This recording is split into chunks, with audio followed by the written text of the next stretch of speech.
Good morning all of you. Today in 11th class chemistry, आज हम 11th class chemistry और chapter आपका hydrocarbons और पार्ट आपका 4। आज हम 11th क्लास केमिस्ट्री चैप्टर आपका हाइड्रोकार्बन्स, 11th क्लास केमिस्ट्री में चैप्टर आपका हाइड्रोकार्बन्स पार्ट आपका 4। इसमें आज हम डिस्कशन करेंगे एल्कीन्स के बारे में। इसके बारे में डिस्कशन करेंगे एल्कीन्स। तो सबसे पहले एल्कीन्स क्या होती हैं? Alkenes are the carbon compounds which contain double bond, जिसके अंदर क्या है आपका कार्बन के वो कंपाउंड जिनके अंदर कार्बन कार्बन के बीच में क्या पाया जाता है, डबल बॉन्ड, वो क्या कहलाती हैं आपकी एल्कीन्स। इस अब एल्कीन्स के अंदर सबसे पहले आता है आपका नोमेनक्लेचर। क्या आता है? नोमेनक्लेचर।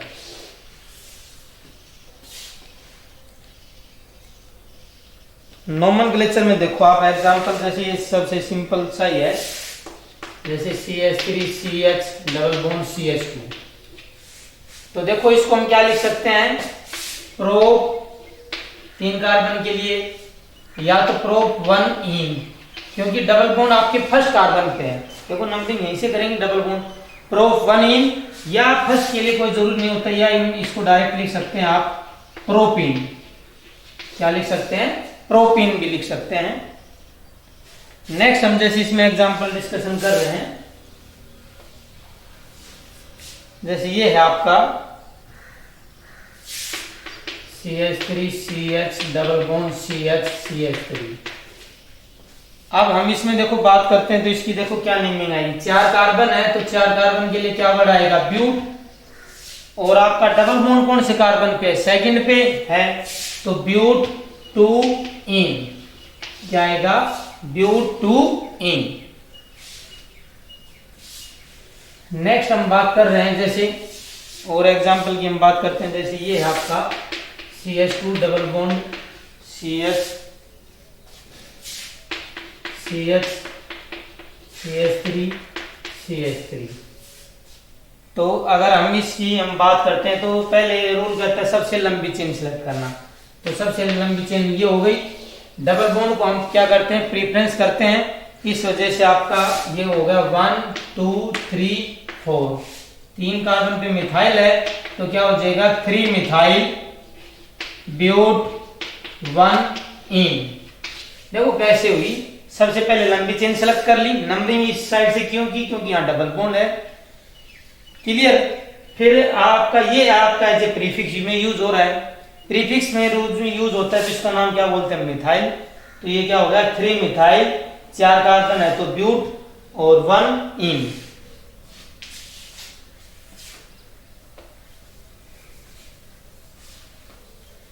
नेक्स्ट हम इसमें जैसे डिस्कशन कर रहे हैं, ये है जैसे आपका एक एग्जांपल,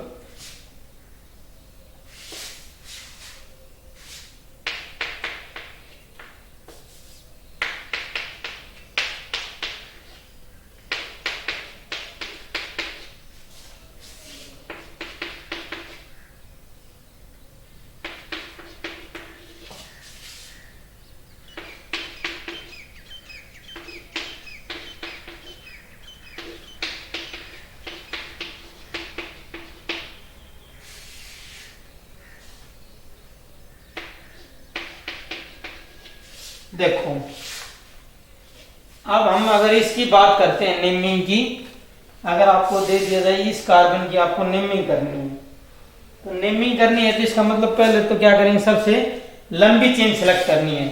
तो देखो लंबी चेन कैसे करोगे आप सेलेक्ट? पहले तो इनको है ना, दोनों CH3 का मतलब दोनों CH से जुड़े हुए हैं, तो CH से जुड़े हुए हैं, तो इनको आप ऐसे करो, एक CH3 जैसे ये हो गया और एक आपका इधर हो गया। ठीक है। अब देखो लंबी चेन करते हैं, तो देखो 1 2 3 कार्बन किया, 1 2 3 4 5 6 7 8 9, या 1 2 3 4 5 6 7 8 और ये 9 10। देखो C2H5 इसको मैं ऐसे भी लिख सकते हैं CH2 CH3। तो सबसे लंबी चेन आपकी ये हो गई। फिर बात आती है नंबरिंग की। तो नंबरिंग में अगर हम बात करते हैं, तो देखो यहां ब्रांचिंग सबसे पहले स्टार्ट हो रही है। और डबल बॉन्ड भी यहाँ 3 कार्बन पे, यहाँ 1 2 3 4 कार्बन पे आ रहा है, यहाँ 3 कार्बन पे आ रहा है, प्लस में ब्रांचिंग भी, इसलिए नंबरिंग हो जाएगी इस कार्बन से 1 2 3 4 5 6 7 8 9 10। तो इसकी नेमिंग क्या हो जाएगी, 2 पे और 8 पे क्या है, मिथाइल, तो 2 8 डाई मिथाइल, और 10 कार्बन के लिए क्या आ जाएगा, डेका, और ये क्या आ जाएगा 3 6 डाई इन। देखो दोबारा देखो इस पर कैसे हुआ, सबसे लंबी चेन अपनी ये हो गई, क्योंकि और बाकी 8 कार्बन या कम की बन रही थी, 9 कार्बन की, ये करते तो 9, ये बन रही 10।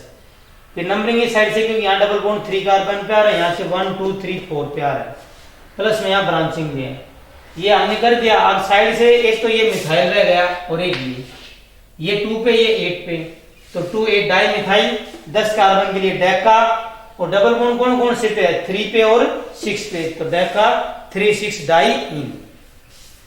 अब बात आती है इसमें, अगर हम बात करते हैं, एक बार कई बार इसमें पूछ लेते हैं नंबर ऑफ सिग्मा बॉन्ड और नंबर ऑफ पाई बॉन्ड। तो देखो इसमें आपके जो नंबर ऑफ सिग्मा बॉन्ड होंगे वो अभी हम बता रहे हैं, और फिर बात आती है नंबर ऑफ पाई बॉन्ड। तो देखो पाई बॉन्ड इसमें होंगे केवल 2, क्योंकि पाई बॉन्ड सिर्फ डबल बॉन्ड में ही पाए जाते हैं, पाई बॉन्ड सिर्फ आपके डबल बॉन्ड में पाए जाते हैं, तो पाई बॉन्ड तो होंगे केवल आपके ओनली 2 होंगे। अब बात आती है नंबर ऑफ सिग्मा बॉन्ड की।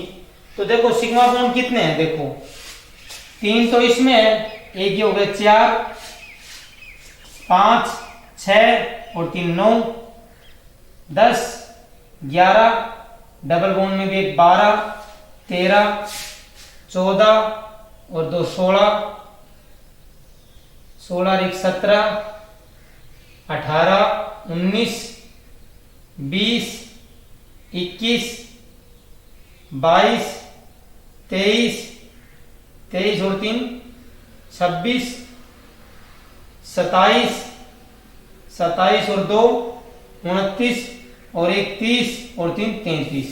तो नंबर ऑफ जो सिग्मा बॉन्ड आएंगे वो आएंगे आपके 33।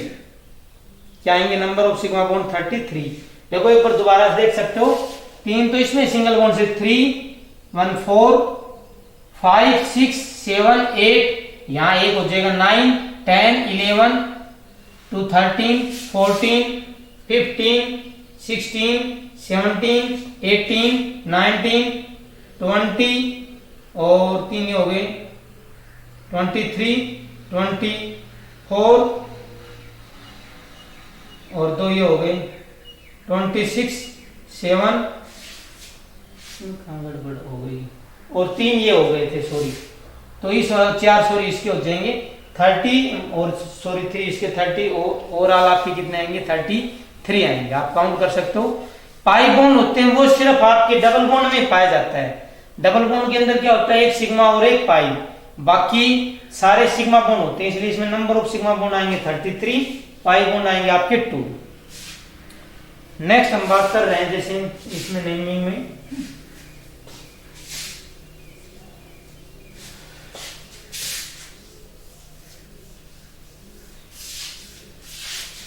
जैसे अगर आपको इस तरह स्ट्रक्चर दे दिया जाए,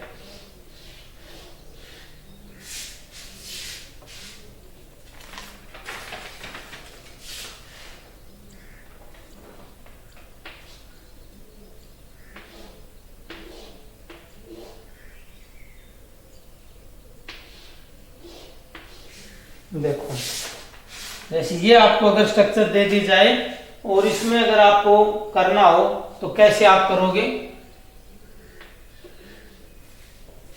इसका मतलब यहाँ एक कार्बन है, इस ये डबल बॉन्ड से जुड़ा हुआ है, यहाँ एक कार्बन, फिर यहाँ कार्बन कार्बन के बीच में सिंगल बॉन्ड है, देखो, फिर कार्बन कार्बन के बीच में डबल बॉन्ड, ये वाला कार्बन आ गया है, फिर यहाँ इस कार्बन के बीच में सिंगल बॉन्ड, फिर ये डबल बॉन्ड से ये कार्बन हो गया है, फिर आपका कार्बन कार्बन के बीच में सिंगल बॉन्ड, फिर आपका डबल बॉन्ड। 8 हो गए। अब क्या है, वैलेंसी को सेटिस्फाई करने के लिए यहाँ CH2, यहाँ आपका क्या हो जाएगा, कार्बन हमेशा 4 बॉन्ड बनाता है, बचेगा आपको हाइड्रोजन लगाने हैं 2 3, CH, यहाँ भी CH CH CH CH CH और लास्ट में CH2। अब देखो पहले तो सबसे पहले इसकी नेमिंग क्या होगी। नेमिंग देखो टोटल कितने कार्बन है, 1 2 3 4 5 6 7 8, 8 कार्बन की चेन हो रही है। और 8 में आपकी स्टेट होगी, देखो नंबरिंग किसी साइड से कर सकते हो आप, उस साइड से भी इस साइड से, क्योंकि डबल बॉन्ड दोनों साइड से वही फर्स्ट कार्बन का रहा, हमने इस साइड से करी इसको नंबरिंग 1 2 3 4 5 6 7 8। तो देखो कि टोटल कितने कार्बन है, 8, 8 के लिए आएगा ऑक्टा। फिर देखो डबल बॉन्ड कौन कौन से कार्बन पे है, 1 पे है, कोमा 3 पे है, 5 पे है और 7 पे है। तो 1 3 5 7 टेट्राइन, क्या जाएगी ऑक्टा।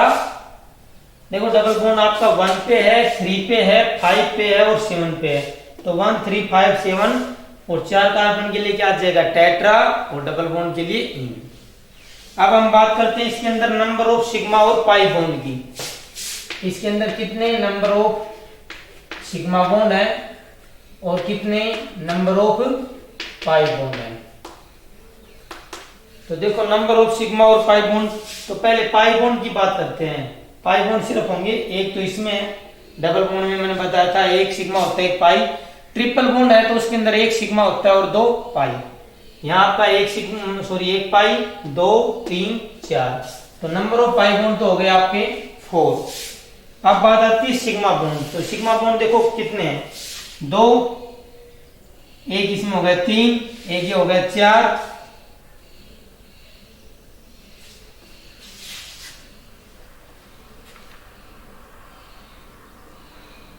एक सेकंड 2 3 4 2, हाँ। तो देखो नंबर ऑफ सिग्मा बॉन्ड की अगर काउंटिंग करें तो कितने हो गए, 2 ये हो गए, एक इसमें 3 4 5 6 7 8 9 10 11 12 13 14 15 और 2 ये हो गई। तो number of sigma bond total कितने हो गए, 17 हो गए। आपके जो number of sigma bond total कितने आएंगे, 17। देखो दोबारा देख सकते हो, 2 इसमें हो गए, 2 3 4 5 6 7 8 9 10 11 12 13 14 15 और 2 इसमें 17 हो गई। तो टोटल नंबर ऑफ जो आपके सिग्मा बॉन्ड आएंगे वो कितने आएंगे, इसके अंदर आपके 17 आएंगे।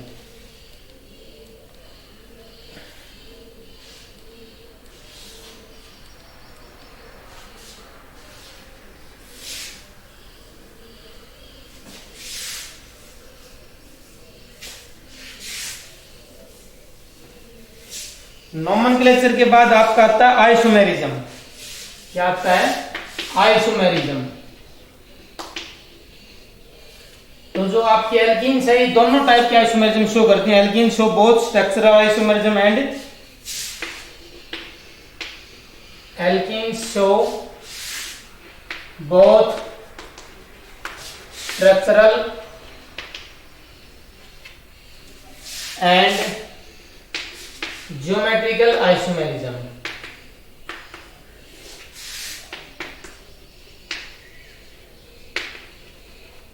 जो आपके एल्कीन्स हैं, ये दोनों तरह के आइसोमेरिज्म शो करते हैं, स्ट्रक्चरल भी और ज्योमेट्रिकल भी। देखो स्ट्रक्चरल और उसमें क्या डिफरेंस है, सबसे पहले हम स्ट्रक्चरल आइसोमेरिज्म की डिस्कशन करेंगे।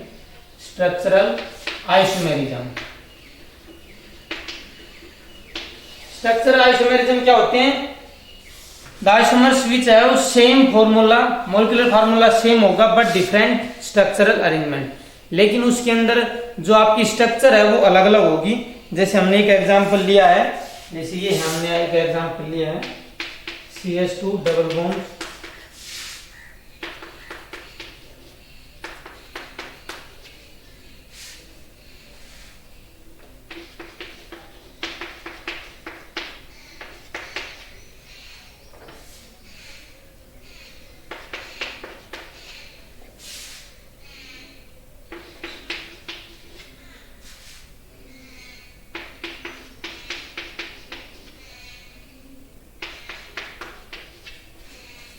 देखो पहले तो हम इनकी नेमिंग की बात करें तो इसका नेमिंग क्या हो जाएगा, ब्यूट 1 इन।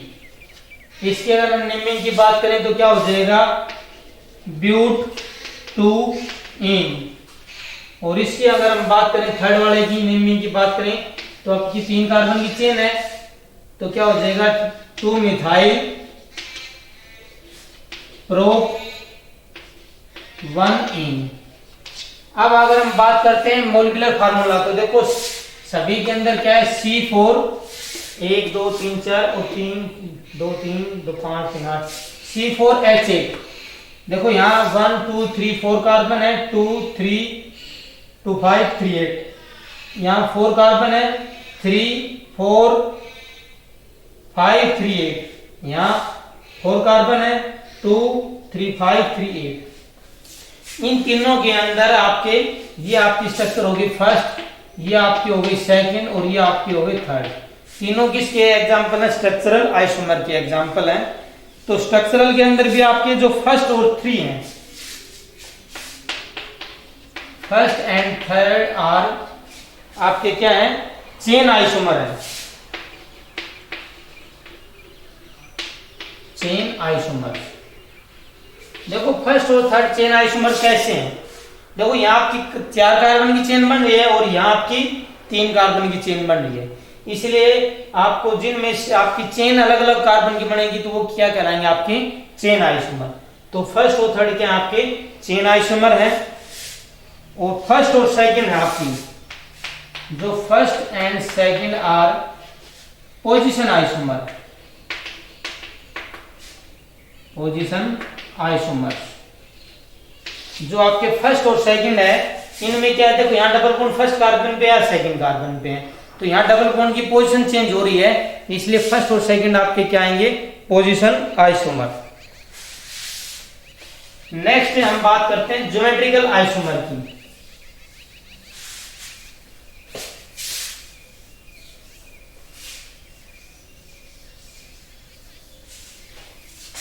नेक्स्ट हम जो बात करते हैं ज्योमेट्रिकल आइसोमेरिज्म की। ज्योमेट्रिकल आइसोमेरिज्म, तो ज्योमेट्रिकल आइसोमेरिज्म क्या होते हैं, देखो इसकी पहले डेफिनेशन सुनो। The isomers which have same molecular formula but have different special arrangement of atom.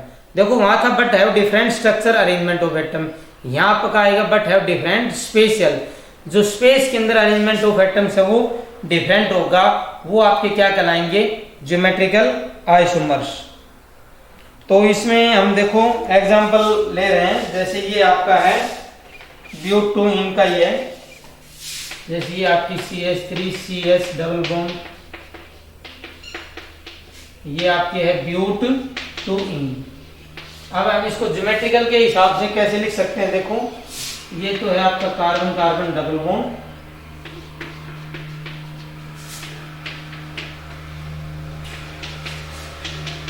ये तो आपकी हो गई सिस ब्यूट 2 इन।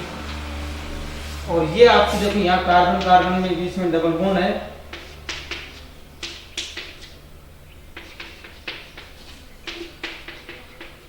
ये आपकी हो गई ट्रांस ब्यूट 2 इन।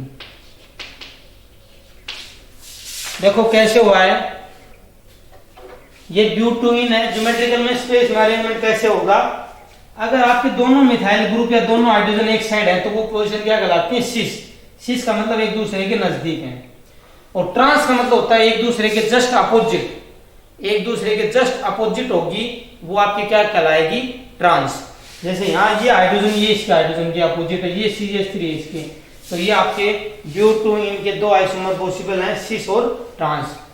तो ज्योमेट्रिकल में आते हैं सिस आइसोमर और ट्रांस। सिस में आपके जो सेम ग्रुप है वो नियर बाय होंगे, वो दोनों इस साइड भी हो सकते हैं, दोनों इस साइड भी हो सकते हैं। लेकिन ट्रांस की कंडीशन है सेम ग्रुप क्या होंगे, अपोजिट साइड होंगे, तो वो आपका क्या कहलाएगा, ट्रांस आइसोमर। तो आज हमने जैसे क्या क्या डिस्कशन किया है, सबसे पहले first what are alkenes, alkenes क्या होती हैं, फिर नोमेनक्लेचर ऑफ एल्कीन्स, फिर आइसोमेरिज्म, आइसोमेरिज्म के अंदर हमने structural isomers and geometrical isomers के बारे में डिस्कशन किया है। Okay, thank you.